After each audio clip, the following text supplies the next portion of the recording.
क्या कभी आपने सोचा है कि किसी के मन की गहराइयों को जानना संभव है? क्या आप समझ सकते हैं कि दूसरा व्यक्ति आपके बारे में क्या सोच रहा है? सच तो यह है कि हां, यह मुमकिन है।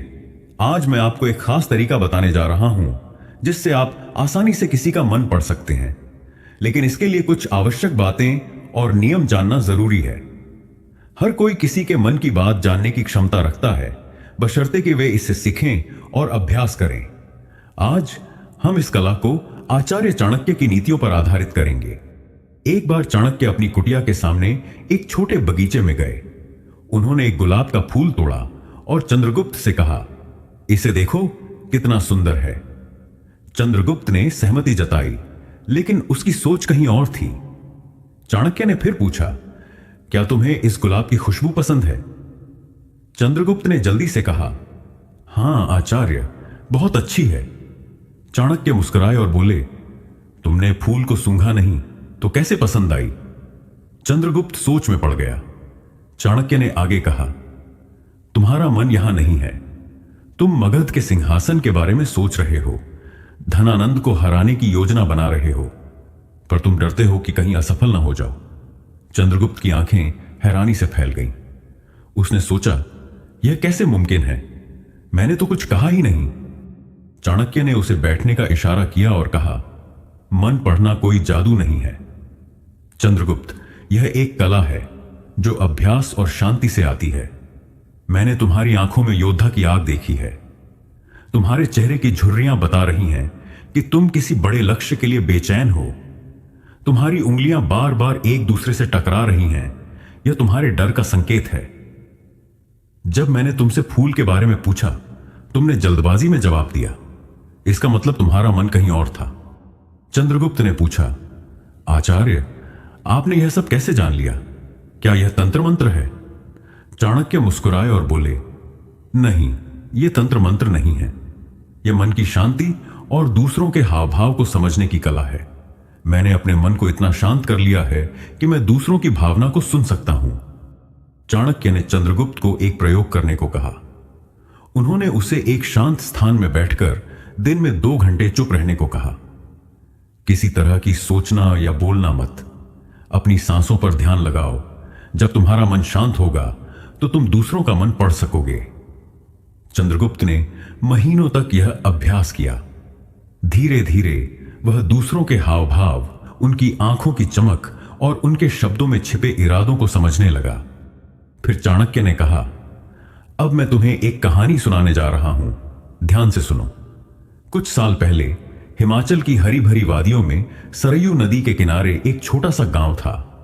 वहां 2 भाई बहन रमेश और उसकी बहन अनीता रहते थे। बड़ा भाई रमेश अंधा था और छोटी बहन अनीता अपने बगीचे का ख्याल रखती थी।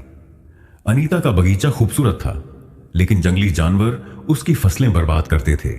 इससे अनीता बहुत परेशान रहती थी। एक दिन उसने सोचा कि क्यों न अपने अंधे भाई रमेश की मदद ली जाए। रमेश अपनी सुनने की क्षमता से जानवरों की आहट को पहचान सकता था। अनीता ने बगीचे में एक मचान बनाया और रमेश को वहां बैठाने को कहा। भैया, अगर कोई जानवर आए तो अपनी लाठी से मचान पर जोर से ठोक देना, इससे जानवर भाग जाएंगे। रमेश ने उसकी बात मानी और रोज बगीचे की रखवाली करने लगा।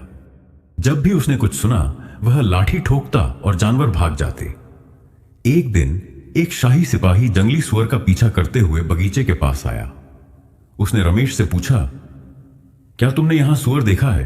रमेश ने उत्तर दिया, मैं अंधा हूं, मैं कैसे देख सकता हूं? लेकिन मैं यह बता सकता हूं, वह जानवर तुम्हारे पीछा करने लायक नहीं है। सिपाही आश्चर्यचकित हुआ और बोला, तुम अंधे हो, फिर भी इतना यकीन से कैसे कह सकते हो? रमेश ने शांति से समझाया, मैंने जानवर के कदमों की आहट सुनी है। उसकी चाल भारी और धीमी थी, जैसे कोई गर्भवती जानवर। ऐसा जानवर का शिकार नहीं करना चाहिए। सिपाही ने रमेश के तर्क का मूल्यांकन किया और अपने अन्य साथियों को उस जानवर को ढूंढने भेजा। जब वे लौटे, उन्होंने बताया कि रमेश सही था। वह सच में एक गर्भवती मादा सुअर थी। सिपाही ने रमेश से पूछा, तुमने यह सब कैसे जाना? रमेश ने सरलता से कहा, मैं देख नहीं सकता, लेकिन मैं आहटों और गतिविधियों को समझता हूं। सिपाही ने बाद में रमेश से एक और सवाल पूछा, तुम समझदार हो, क्या तुम मुझे बता सकते हो कि मेरी पत्नी वफादार है या नहीं? रमेश ने कहा, क्यों तुम ऐसा सोचते हो? ठीक है, मुझे तुम्हारी पत्नी से अकेले में मिलना होगा। पहले तो सिपाही नाराज हुआ, लेकिन अंत में मान गया और अपनी पत्नी रानी सावित्री को रमेश के साथ भेज दिया। कमरे में रमेश ने सावित्री से कहा, मुझे तुम्हें छूना होगा। यह सुनकर सावित्री नाराज हो गई और रमेश पर हमला करने लगी। रमेश ने अपनी जान बचाई और सिपाही के पास लौट आया। उसने कहा, तुम्हारी पत्नी वफादार नहीं है। सिपाही तलवार लेकर सावित्री के पास गया और पूछा, सच बताओ, क्या तुम वफादार हो? सावित्री ने कहा, मैं वफादार नहीं हूं। सिपाही चौंका गया और रमेश से पूछा, तुमने यह कैसे जाना? रमेश ने बताया, जब मैंने कहा कि मैं तुम्हें छूना चाहता हूं, वह इतनी गुस्से में आई कि मुझे मारने लगी। एक वफादार पत्नी किसी अनजान व्यक्ति को छूने से मना करती। उसने मुझे मारा और इस दौरान मेरा पूरा शरीर छुआ।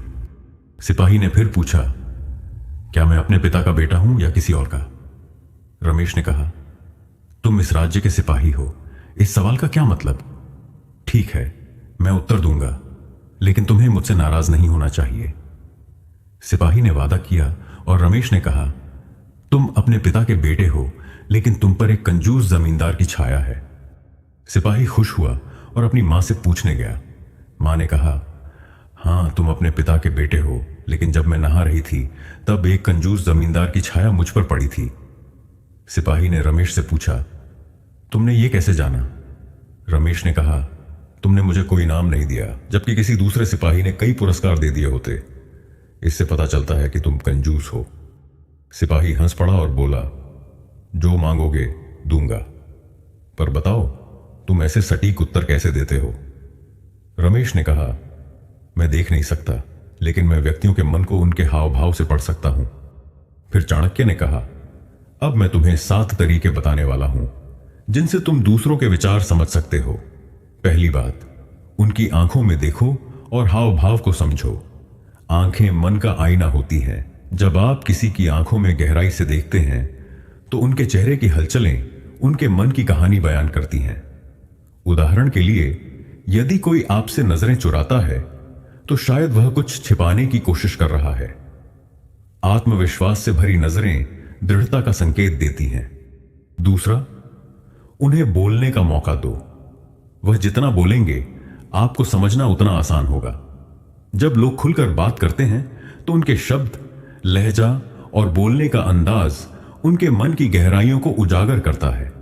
उनका बोलने का तरीका, रुकावटें या स्वादिष्ट शब्द उनकी भावनाओं का पता देते हैं। 3, अपने मन को शांत करो।